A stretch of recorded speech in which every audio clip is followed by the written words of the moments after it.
This year, 3 teams, 18 students across 2 different schools came together for one project, the Neonatal Incubator.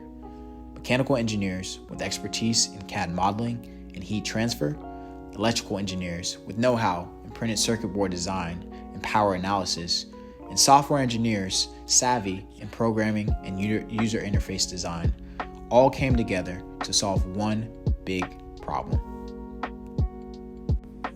Ghana has the highest neonatal mortality rate in West Africa.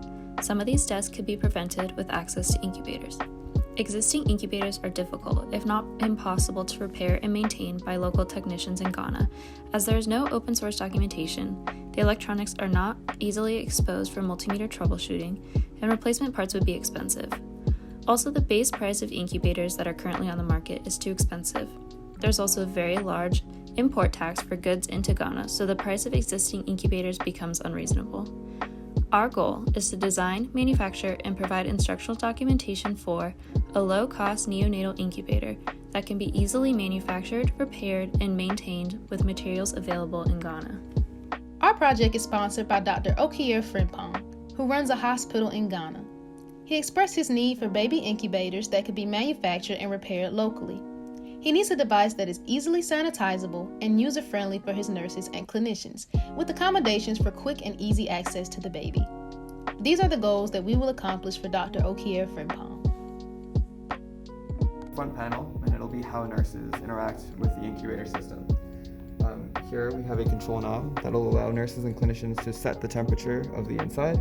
We have 3 LEDs that'll specify the baby's skin temperature, a button that will snooze the alarm, and finally a switch to switch the control from analog to software.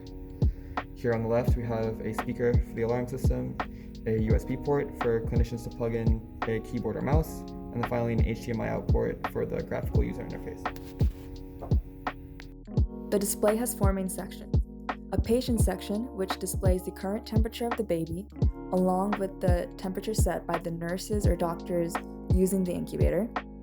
An ambient section, displaying the current temperature inside the incubator where the baby is residing. A status section, which tells the user if the baby or the incubator's temperature is too hot or cold. And on the top, we have the date, time, and the power status, telling us how the incubator is being powered. Alright, so up here where the nurses and doctors are going to interact, we've got a couple cool features right here. We've got some handholds so that the nurses or doctors can stick their hands in, do some small things to the baby's minor adjustments. And we have that feature on that side as well. On this side we've got a door so that they can have full access to the baby. And in here they can adjust the tilt of the bed at various inclines or leave it flat, and that's so that the baby's gastric reflux can be accommodated for. And this whole tray can be easily slid out for the cleanability of this and of the heating system. So here's the heating system in this area. The motor blows air over heating resistors just like this, and that heats up this chamber. And the holes on the bed tilt system allow the heat to go up and heat the chamber. Additionally, we have this tray that makes it really easy to slide out the electronics for easy debugging and replacing of components if they break. Finally, to meet one of our biggest design challenges for this medical device, we have implemented an easily cleanable solution for the mechanical structure. The hood is made of acrylic, metal, and PVC, which are all materials that can be cleaned. There's a large door that opens into the enclosure, and the bed tilt system can be removed and cleaned separately. This opens access to the heating system.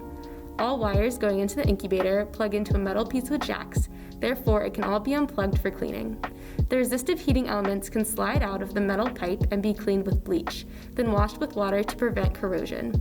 The metal pipe can be removed from the PVC fixture as well and both washed down. Everything can be completely reassembled by one person in a short amount of time.